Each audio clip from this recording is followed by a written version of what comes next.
comments in relation to him a little earlier on in the day. 53106 if you want to get in touch with us here, just to give you a full rundown on the scores. A few of the full times coming through to us as well. That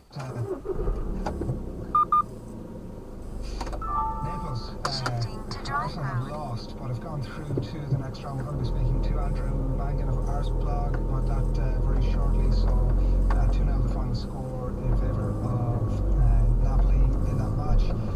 The other one wraps up, or is approaching full time, and Dortmund continuing to lead by 2-1.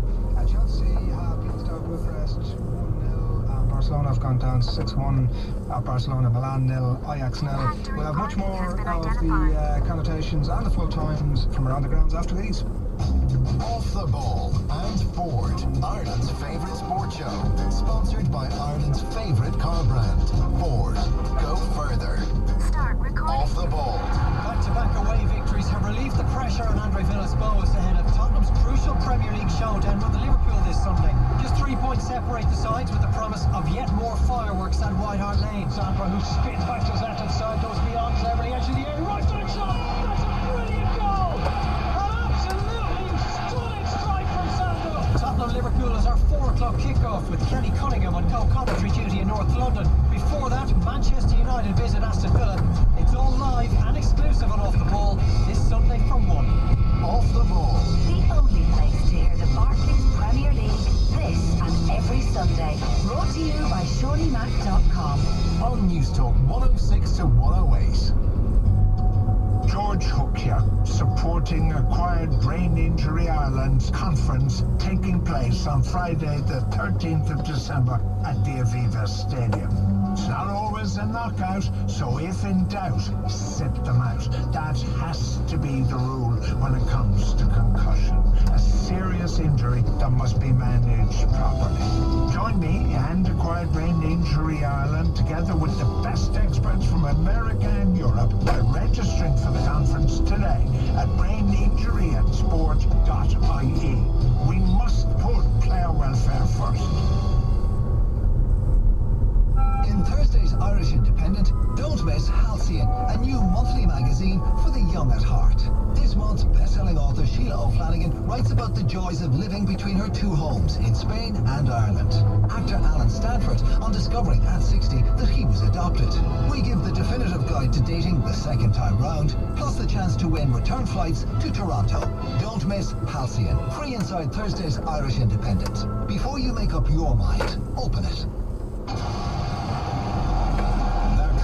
Ireland's largest arena, Croke Park, hosts 2 giants of American college football as the UCF Knights take on the Penn State Nittany Lions in a spectacular event on Saturday, 30th of August 2014. The Croke Park Classic, where passion and power collide. The ultimate Christmas gift for sports fans. Tickets on sale now from just €20 at crokeparkclassic.ie. Booking fees apply. Remember, all Harvey Norman stores are open till midnight tomorrow for Santa's secret midnight sale. The Heineken Cup Final, Cardiff 2014, where the 2 best teams in European club rugby will contest the final of the greatest club rugby competition in the world. Witness the colour, be part of the passion, feel the emotion, and be at the Millennium Stadium. Saturday, May 24th, kick-off 5 p.m. Tickets on sale now. For all tickets information, visit ercrugby.com. Sunday is about relaxing and enjoying gorgeous food. Lunch? Too early. And dinner? Why wait? Let the brasserie at the Marker Hotel on Grand Canal Square make it easier with a brand new dining experience.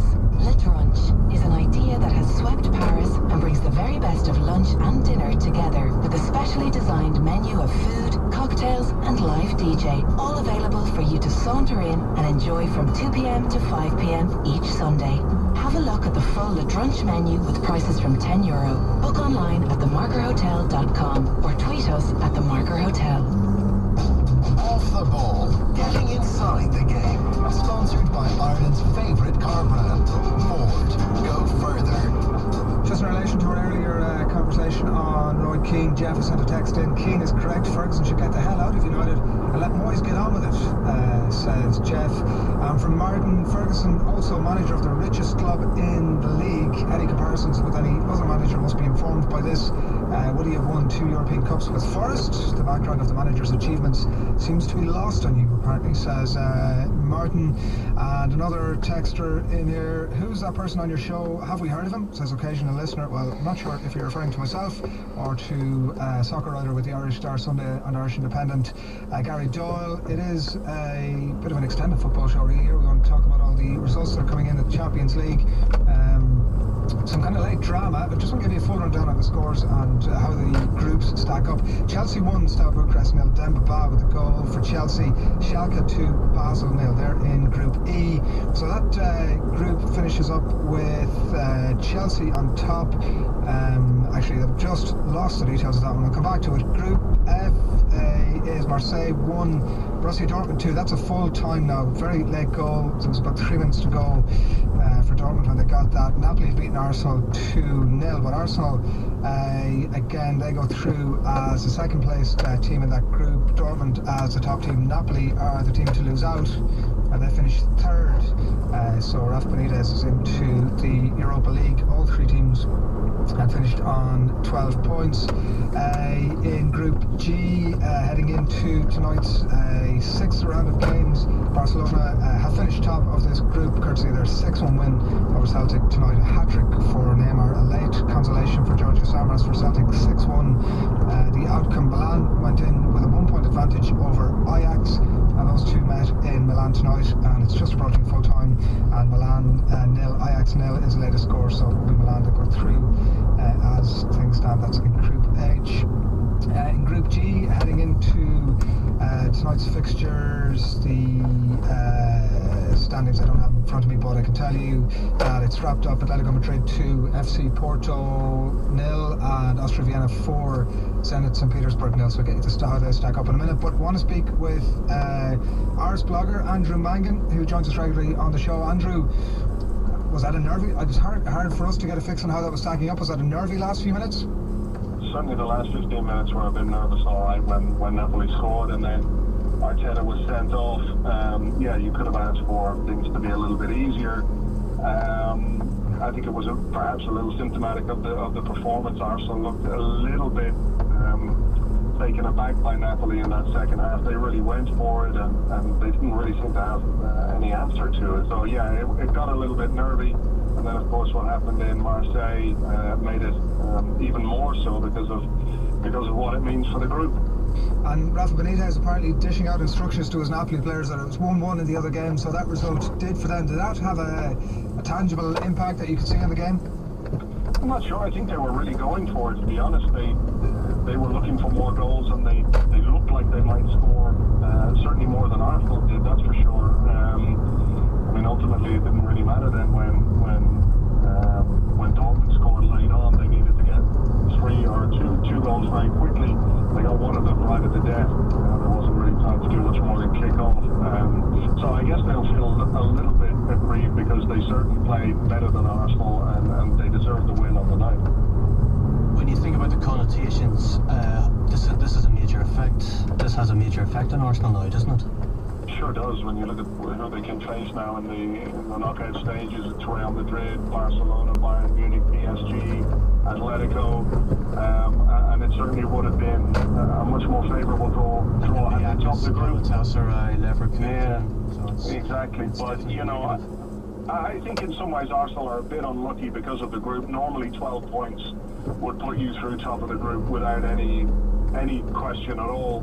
We've had 3 teams finish on 12 points, which I don't think I've ever seen before in the Champions League, certainly not the group that Arsenal have been involved in. So there's a touch of bad luck to that, but you know, a point would have topped the group for Arsenal, and I think they were perhaps victims of their own performance tonight. They didn't ever really look like they were in the game.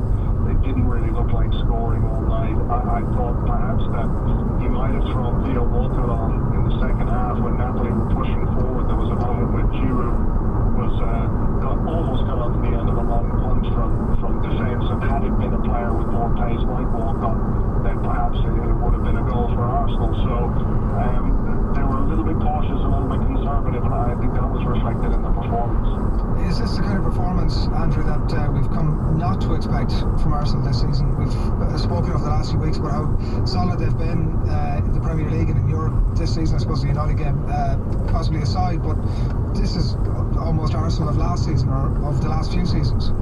Yeah, I mean, I think any team, it can happen to any team, that you can have a bad night, and certainly the standards that they've set this season have been very high. They didn't come anywhere near that tonight, and of course, when the stakes are so high in European competition, the idea of being in the Europa League, I think we saw at the end there, Higuain was absolutely disconsolate at the idea that they lost the game and would have to play in that. So I think, yeah, they didn't have a good night, and I think, you know, they're going to have to pick themselves up and reassess things very quickly, because they've got a very difficult trip to Manchester City on Saturday. Yeah, and it's been a bit of a weird week and all. I actually kind of felt that in some ways it was good to get away from that, to get some release from being, you know, that pressure of being the Premier League leaders, and that it might actually have suited them after the draw with Everton at the weekend to get off and play some Champions League football. It actually seemed to have the opposite effect on them. Yes, I think so. I think in the Premier League, at least, they have something of a safety net, a bit of cushion between them and second place, whereas tonight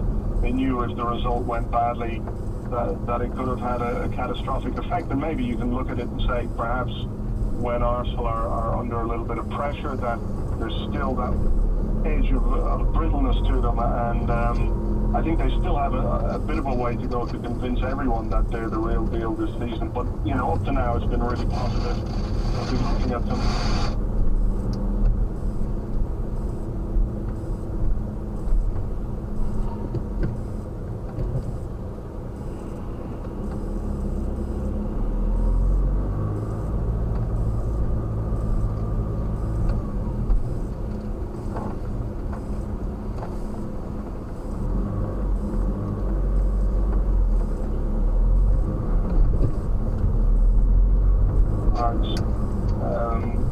Arteta made 2 fouls all night and got 2 yellow cards, and we had Berami fouling his way around the pitch, never got a card. I thought the referee bought the dive.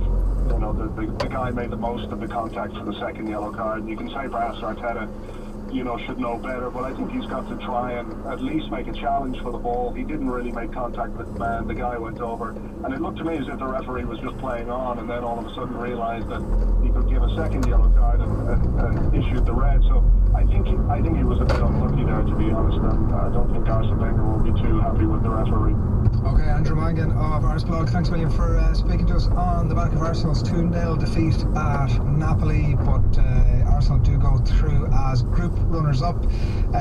It's Dortmund top of that group on 12 points, Arsenal second also on 12 points, Napoli third also on 12 points, and Marseille are denied a point of any way, shape or form in the upshot after their late loss at Dortmund, it has to be said. And so I guess some sense of disappointment for Arsenal is the upshot of that.